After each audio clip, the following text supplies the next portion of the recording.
Welcome to the Draft Board Hockey Show. I'm Mark and my co-host, Linc from New Wave Hockey. And of What up, what course, up? we are joined by the prospect Don. How's it going, Anthony? It's great. The combine was a special experience. I got to talk to every single player except probably who the Blackhawks are drafting, which is Day Norier and Sasha Bomidian. But other than that, like it was such a such an awesome experience. I missed talking to you guys during it, and I thought about you every night. But now I'm here. I'm planning on going next year. I'll be there next year with you, Anthony. We'll party it up. We'll do it good. Yeah. Linc, you're gonna come too, or what? Yeah, I hope so. If it's gonna be in Buffalo next year, I'll be there for sure. So Okay.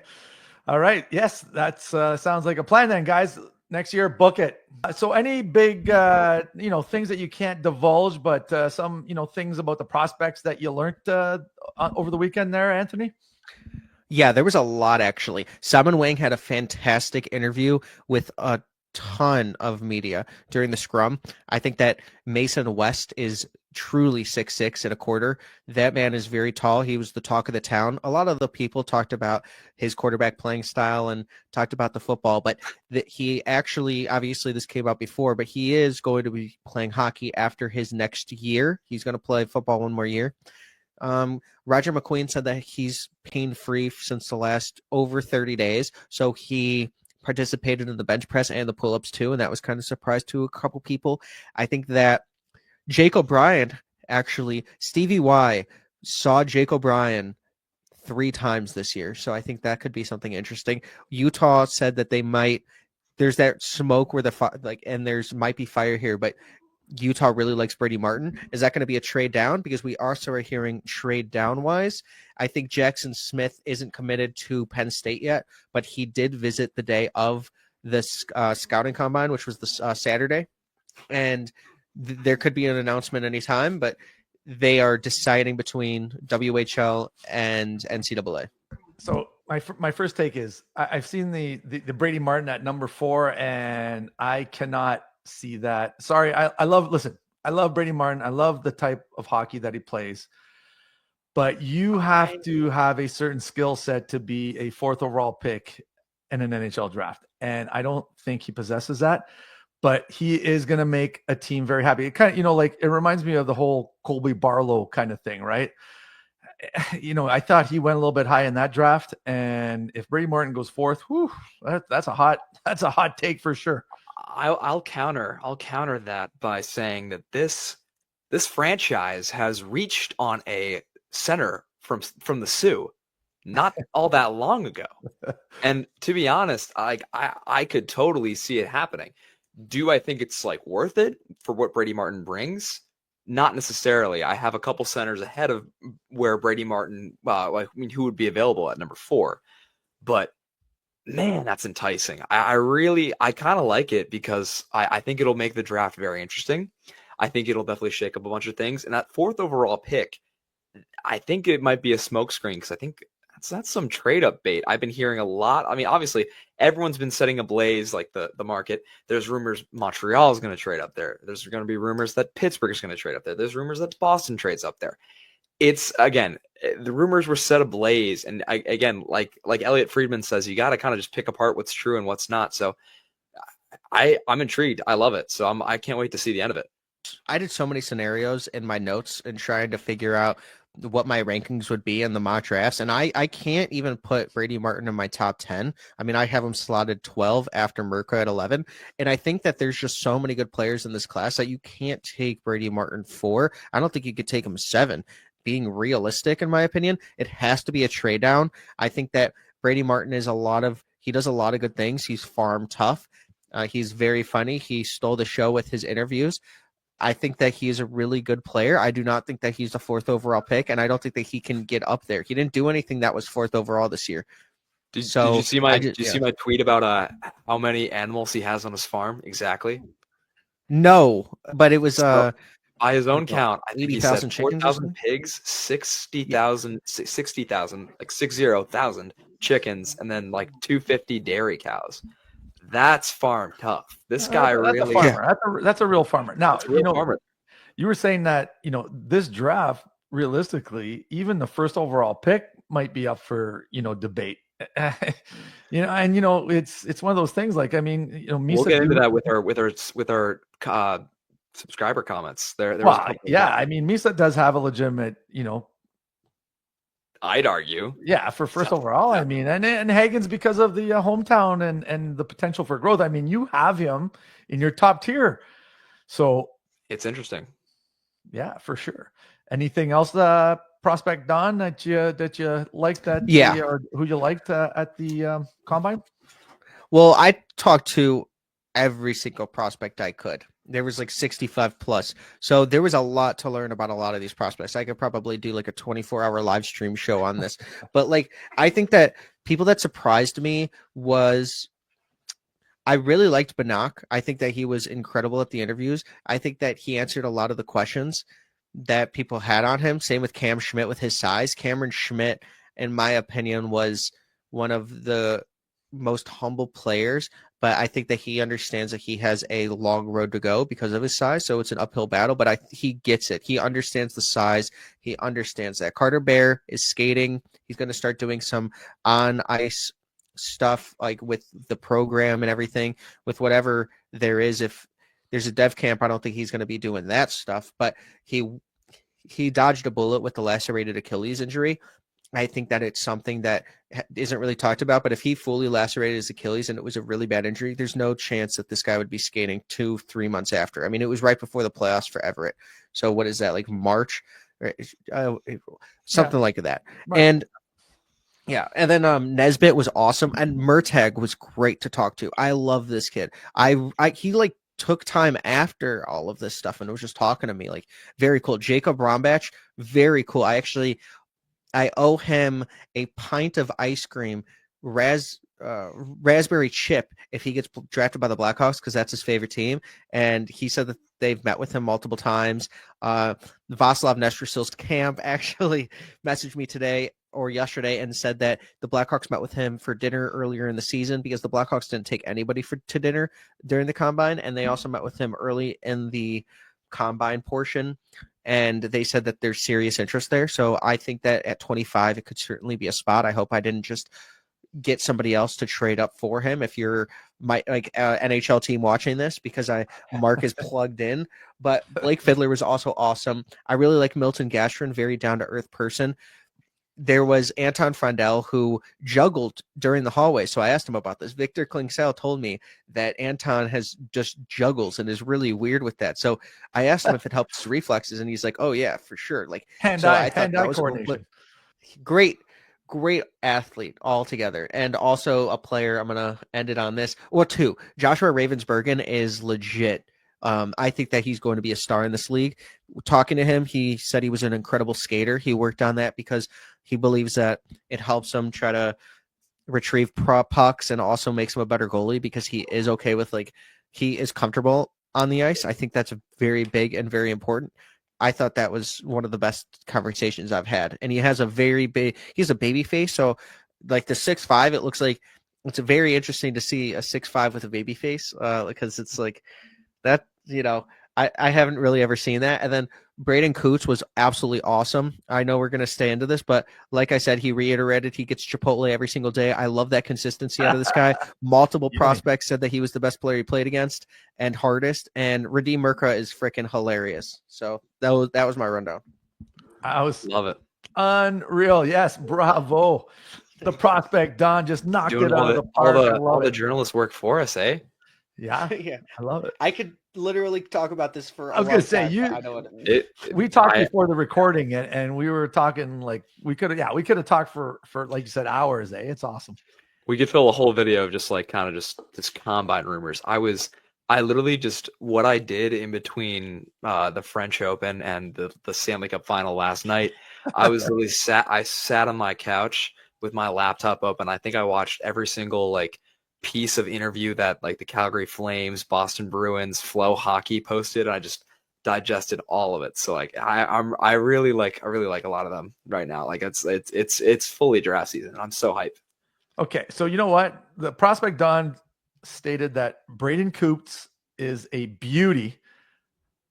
That's what we're talking about today. A little Braeden Cootes v. Ben Kindel.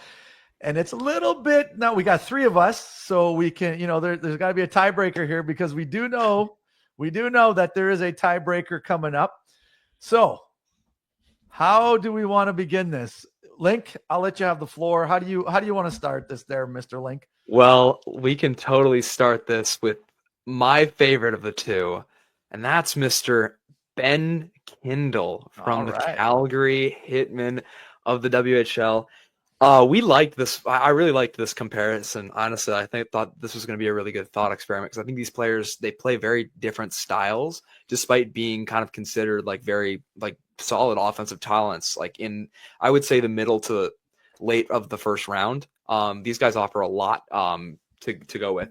So we can just kind of jump right into it with Kindel, my boy. What a season! I think we can just bring out the numbers because he had 99 points in his WHL draft year. So here's the stats: 99 points, 65 games, 64 assists.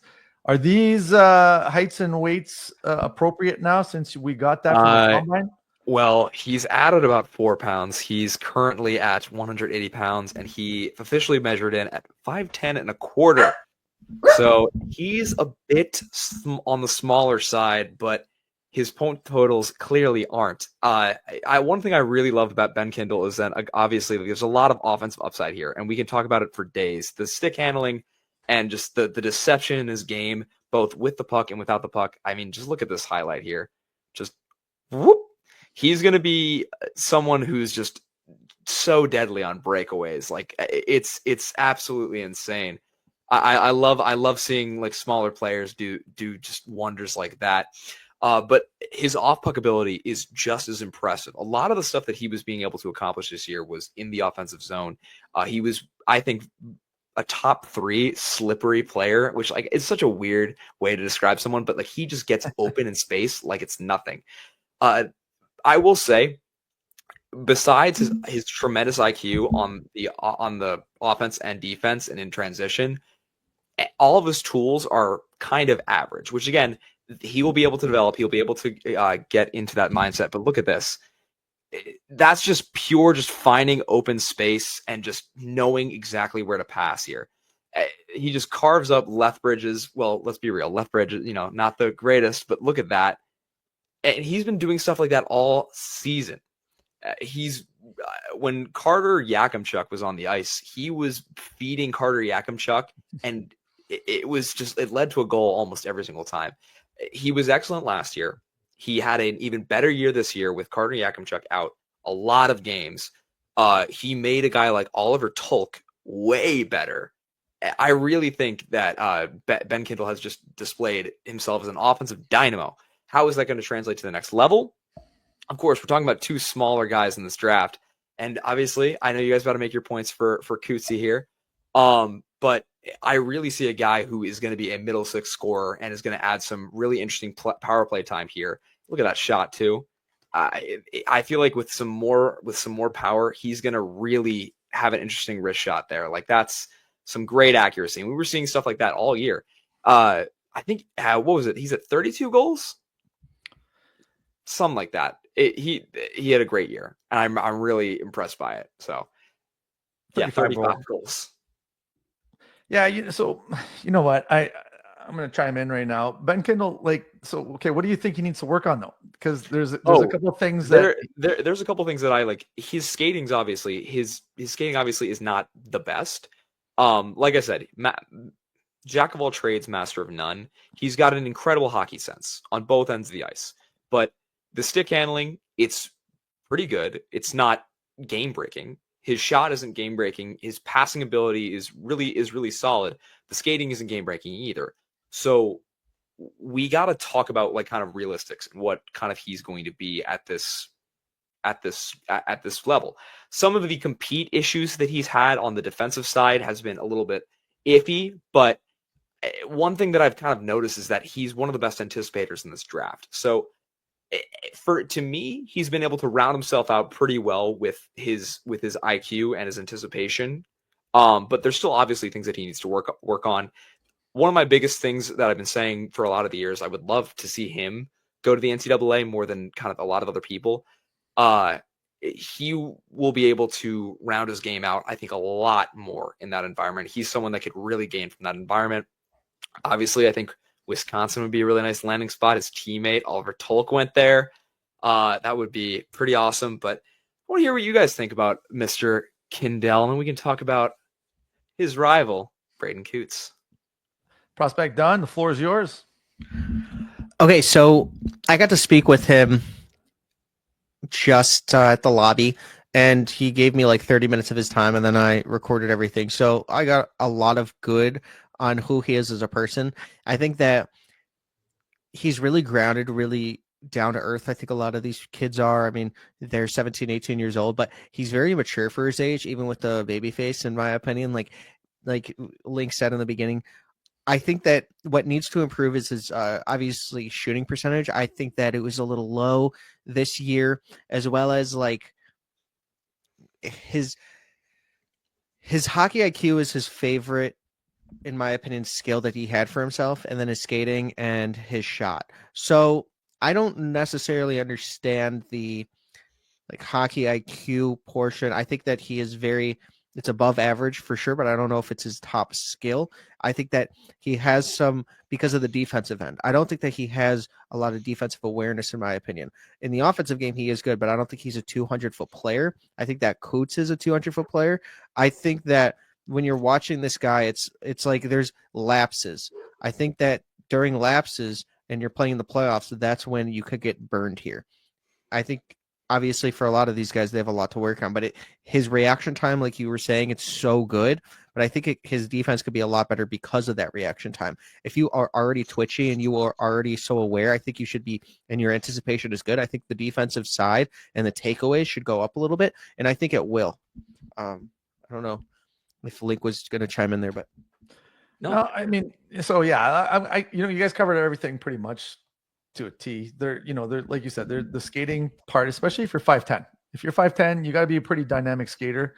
If he can work on that, and I mean, but the other thing is that he's still doesn't have that strength yet. Like he needs to bulk up. He's got to get stronger. So I think that maybe the skating will come with that. However, if you're a player and you're small and your skating is not exceptional, then that's a tougher road to progress, I guess you could say, right? And so that's my only contention. And now we'll talk about who we like after. But so can we go on to Braeden Cootes now, or does anyone else want to say anything about Ben Kindel? Okay, so now we go to Mr. Braeden Cootes, and Braeden Cootes had 63 points in 60 games, 26 goals, 37. He's listed at 6 feet. What he's 5'11" and a quarter, we said? Yeah, 5'11" and a half, and he's now at 187 pounds. Okay, so he's the combine. So they round up. He's 6 feet, 186 pounds. And so, the stats don't jump out at you. However, Seattle wasn't that good of a team in terms of point production. He led the team in points with 63 points, and the next person below him had 60 points. So it wasn't like he was, but however, well, how did he do at the U18s? 12 points in 7 games, led Team Canada in points. Ben Kindel had 7 points or 6 points in 7 games. I'll fact check you. Yeah. So, I mean, not that matters. Like that's only a small sample size. However, Braeden Cootes put up the numbers in a big tournament and against, the top peers or whatever. Kindel had 7 in 5. He was 1 for 6. 1 goal and 6. Yeah. Yeah. Okay. So, I like now in terms of an all around game, we've Anthony mentioned that Braeden Cootes is a great 200-foot player. This kid is a dog on the bone. He hustles out there. And the thing with Kindel's pace is a little questionable sometimes, right? Which, especially defensively, like Anthony said. Now let's show a little Braeden Cootes action here. So we're going to start off with a shot. That's him in the one-timer spot there. Didn't like what he saw. Comes in and says, "Hey, thank you very much, Braeden Cootes." All right. What else do I got for Braeden Cootes? Let me see here. That's pretty much. I got a couple other ones. Let's let you guys go ahead. You want to chime in, say what you have to say. I know Linc is, I'm not itching. Yeah, I want to hear right now. I want to hear what Don has to say about his combine interview. Okay, let's do that. Yeah, so Coots is an absolutely incredible kid. He is, I call him Captain Coots because of what he did at Hockey Canada. That guy is a leader. All of his teammates just rave about him. Radim Murka said it was the best teammate he's ever had, and he played in Czech with, when he was 16, he was playing with professionals, even against Yager. So I thought that was really interesting because we asked him if he could hit Yager, and he couldn't because he's so elusive. But Coots is somebody that just, I was surprised that he was not over 6 feet. I mean, I'm 5'11" on my ID, and he was like an inch taller than me. So I don't know who lied to who. Probably more on my side. Maybe I'm 5'10" and I didn't know that. But like I said, I probably would have made the NHL if I was 6'7" as a goalie, but I didn't grow. But the point production is kind of where Kindel was the leader. He was a point producing machine in the WHL. I should have said but I said WHL. So, I mean, 99 points in 65 games was absolutely incredible for Calgary. He was putting the team on his back, but Coots was doing it in all aspects of the game. 63 points in 60 games, I believe, is still pretty good. It's over a point per game player, but you kind of would want to see more. Nobody helped their game more than two players, Cole Rezhny and Braeden Cootes, during the last portion of the back half of the scouting world, because I think that what Coots did at that tournament kind of solidified that, yeah, he could have definitely had a better season in the WHL, but he cleaned it up and played phenomenally when it mattered the most. They got the gold. That was an incredible performance against that Sweden Avengers team. It was the best gold they probably have won, and as he said himself, it was the best medal and also the best tournament he had played in. So I feel like it was just, he was perfect. They destroyed that Swedish team, and that Swedish team, you couldn't have built a better team. They wanted gold. Milton Gashrin is 5 straight bronze. So then he came home with a silver, so they were happy, but still they thought they were winning gold that tournament. Jack Ivankovic was like stood on his head, but didn't really need to because it was already, they put the game away very early. But I think Braeden Cootes is just by far in a different tier than Kindel. I think Kindel is more in a tier with Cole Rezhny and Cullen Potter, which, because it's not that they're all 5'10", I just think that they're smaller forwards that are doing a very different games. So it's like, which tea do you want to drink that day? But I think that Braeden Cootes is like top 20 pick. I think Kindel is more 25, 32-esque. Gotcha. Linc, what about Braeden Cootes? I do disagree a little bit. Obviously, look at this. I think it's a situation where it's kind of different from Kindel almost altogether. He's got all the tools. Obviously, we see this, like the edge work is insane. The skating is really great, and the shot's really, really great too. I love how he's able to create chances. Obviously, that competes there all the time. This guy has a great motor. Again, I would even classify it's top 5 in the entire class, like almost up there with Vic Eklund and Carter Bear. My issue is kind of where I saw Kindel at his strongest, is kind of the IQ. There were some shifts where I would watch Braeden Cootes, and I would see that he's a little bit lost without the puck. He was a little bit lost on defense. Like, again, he's moving around a lot, but he's kind of just puck watching at that point. That's fine. That can be coached out of his game. But I feel like I personally feel like there's a little bit more offensive upside in a guy who thinks the game so much better, in a guy like Ben Kindel. Obviously, the tools are all there with Braeden Cootes, and we're kind of splitting hairs here. I feel like Cootes and Kindel are in a very similar tier. Personally, I like Kindel better because I think the offensive upside is a bit higher. And I like his IQ, and I think that he can improve some of the deficiencies on defense.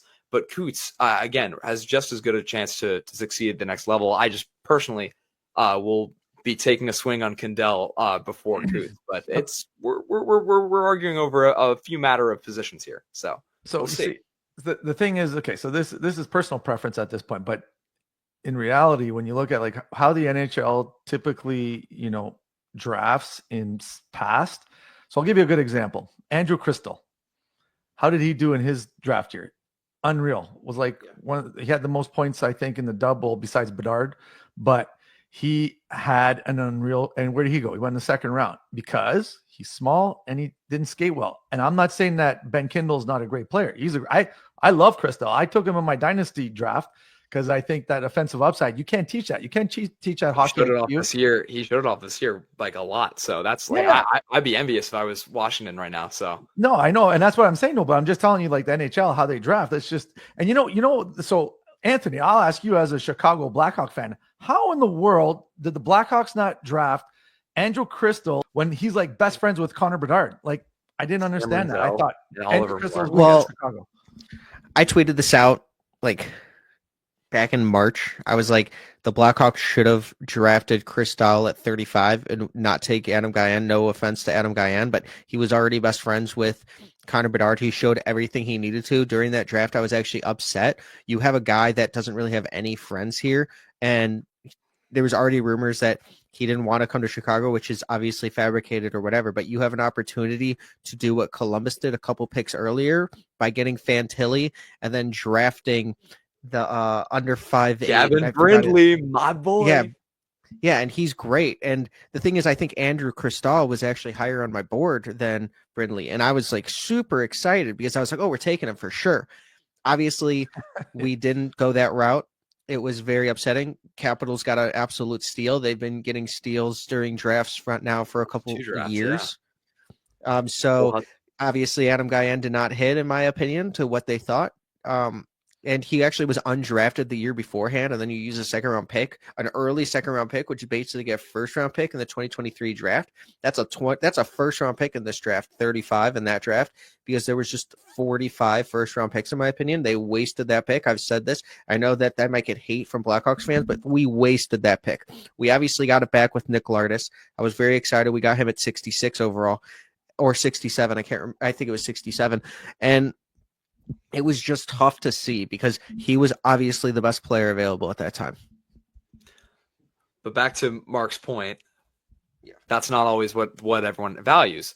And look, and I can totally see that. I'll be real and fully transparent. I was high on a guy like Andrew Crystal too. I was super optimistic in the development. And I feel like he showed a lot this year. I know he's had 2 years in the dub, and like that was kind of not what everyone expected when like we were talking about the 2023 draft, but he looks like a really solid prospect. I think like you can kind of see the same projection or same kind of outcome with a guy like Kindel and Crystal.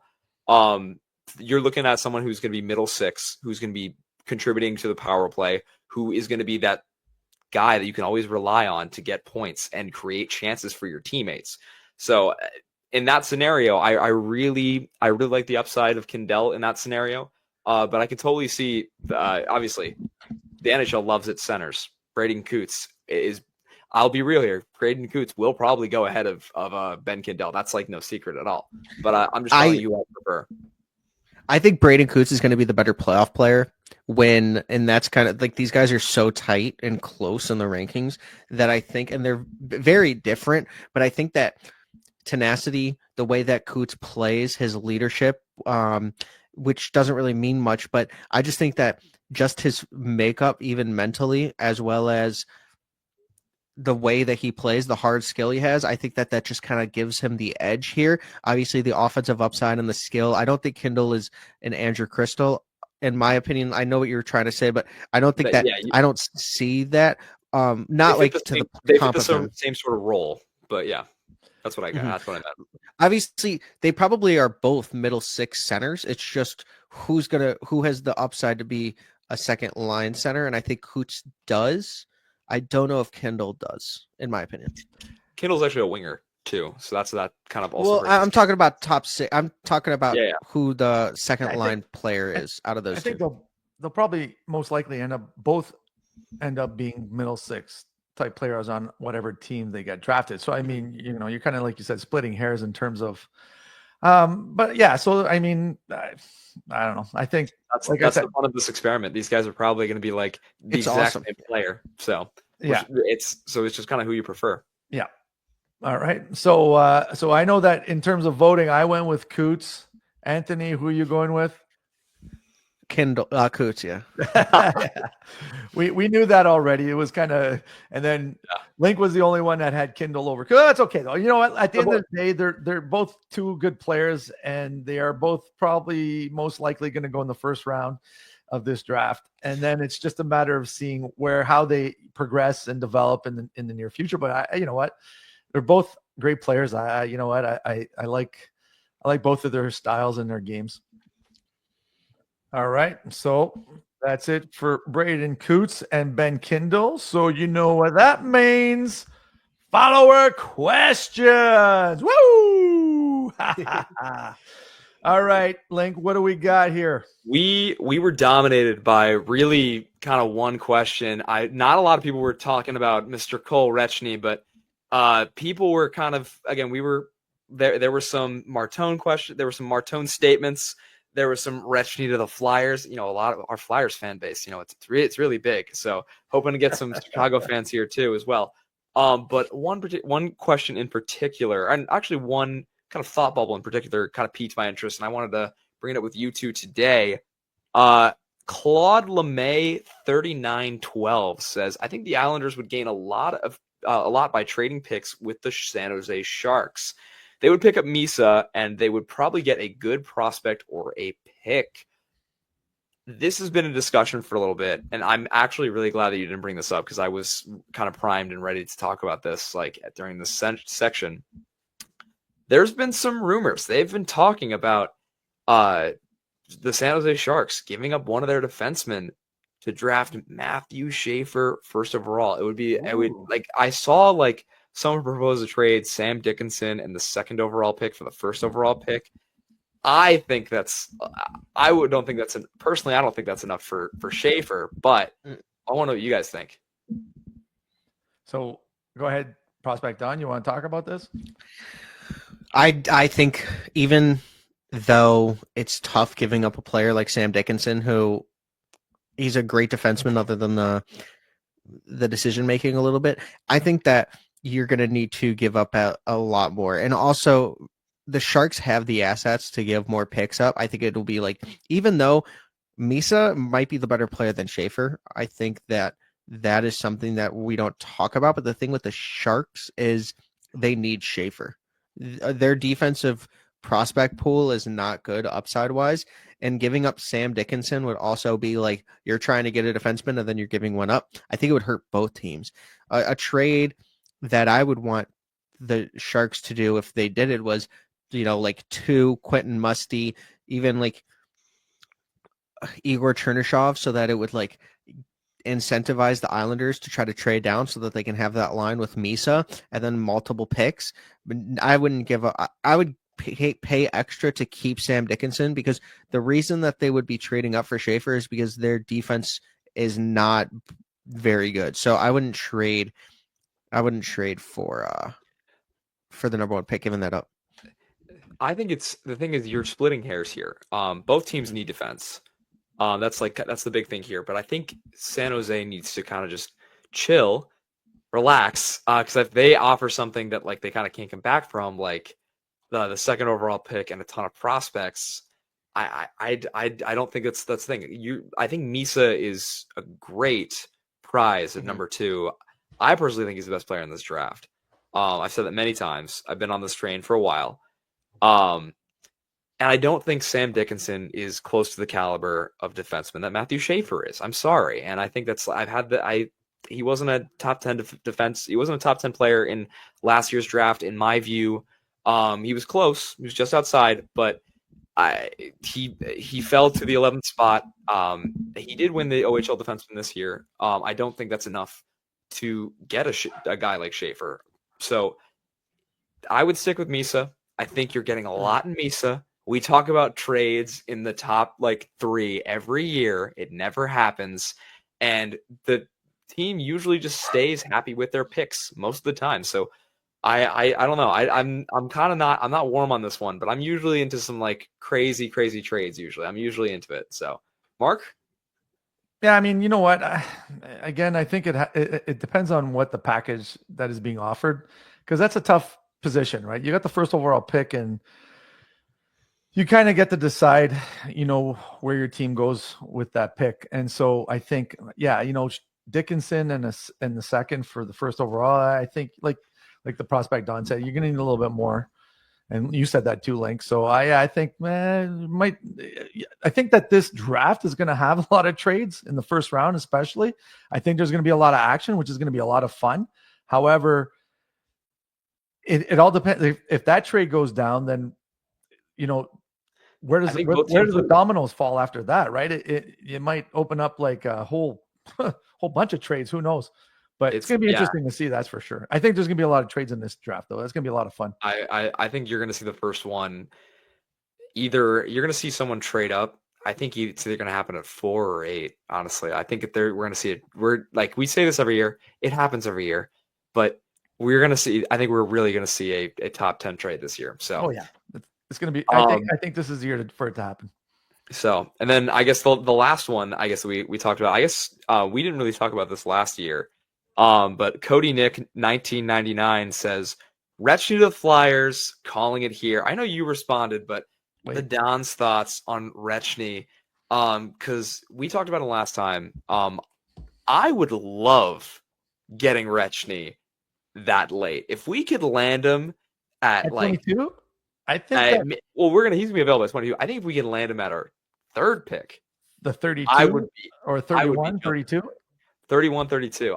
I would be jumping for sleep. He could sleep. He could slip to that for sure. He could do it. I would be. I think like the draft, especially the late part of the first. I think you're going to see a lot of bigger players go, like the Van Saggies and those kind of players. I think before a player like Bill Zonin, Van Saggy, like those kind of guys. I think they're going to go. They might go before Retchney, and so Retchney might slide a little bit to that point. And there's another player that put up some nice numbers in Dub. Yeah. What do you think? I don't think Retchney's going to get to 32. I think that he's definitely going to be gone before then. I think that no one helped his case more. I mean, he was putting up Gavin McKenna numbers going into the playoffs and all that. I mean, look at his point totals. No one helped his case more. I think the only thing that changed that was Cootes playing absolutely unreal in Hockey Canada. I really like Retchney. I think that he's very similar to Kindel and Colin Potter. I think they all play different games, but they're all 5'10", but they do different things. I think that if they don't, I don't think you trade for Retchney or take him at 22. I think it's too rich. So I think that the Flyers should just take best player available at 32 because someone good is going to fall. I don't think it's going to be him, but someone good is going to fall. I got visions of a certain undersized winger or center winger. I mean, he kind of could play both, who went absolutely nuts in the playoffs quite a long time ago. I think it's just about 10 years ago, as we're talking about this now. I got visions of, I can't believe I didn't say this last time. I got visions of like Tyler Johnson when I was watching him play in the playoffs, because Retchney was really able to just create out of like everything. Him going to UND, we talked about this last time. Him going to UND, him performing in the playoffs. Cootes also performing in the U18s. That's changed my opinion on both guys, and I've really kind of rethought this. And I had a lot of bigger dudes like it fall into my top 32, and I've kind of dragged them out, and I've thrown these two in, and I've really, really liked it. So like I mean, Cootes was never out of my first round, but he was at 30 at one point. Now I'm not gonna spoil it because I'm coming out with the top 150, but both guys have really proved themselves. So I would love any of those two guys and Kindel to be a Flyer. So that would be great. You guys have 6 picks in the top 48. That's crazy. Yeah. I mean, wizard. So if there's someone that's going to make a move, I mean, you guys could get 2 top 10 picks here. I don't know about that, but that'd be pretty awesome. Oh my God. Come on. I mean, like, think about it. From 48 to 40, you have 3. So obviously there could be the same range of players we're talking about here. I mean, you could get any goalie you want in any of that range. You could get a Carter Romiko, who some people that I've talked to have him top 20 on our board show. And He's like you could get Mason West Yeah. there. I mean, there's some first round value. I don't know about Mason West, but I love a Carter Amico. If we drafted Carter Amico, I'd get a 55 Amico jersey that night. Like I'd order it. I don't care if we got Higgins, I'd get a jersey, but if we got Amico jersey, I'd be like, I'm just gonna be completely just destroy. I'm going through my entire wad of cash to get both. So my two USA boys, that'd be awesome. I love it. All right. Any other ones there, Linker? That's really about it. We got to get more. We got to get more follower questions. Yeah, more questions. More questions. Let's go. Give us any crazy scenario you think of for the draft. That would be awesome. So I guess that's it for today. The Prospect Don, always a pleasure. Guys, go check out his YouTube and Twitter. He's at Prospect Don. It's Great in the interviews. It's in the As link always. below. Killed it at the Combine. Love it. My boy, Linc, New Wave Hockey. Go check out his stuff too. Prospect Don, we're getting together in a couple days to do our big group mock draft. But you know what, guys? Problem. I'm excited. It's on the night of the next playoff game. It's fine. We know who's winning. We might have to change it up, eh? Oh my God. What do you mean you know who's winning? We have no idea who's winning. I know How who's this winning. series is Going. It's the Panthers. They're taking it. Oh no! Don't say that. I have Don't say hope. that, I Prospect have Don. hope. Come on I have now. hope. All right, boys. That's it for this episode. And thanks for watching, everyone. And we'll see you soon. Cheers.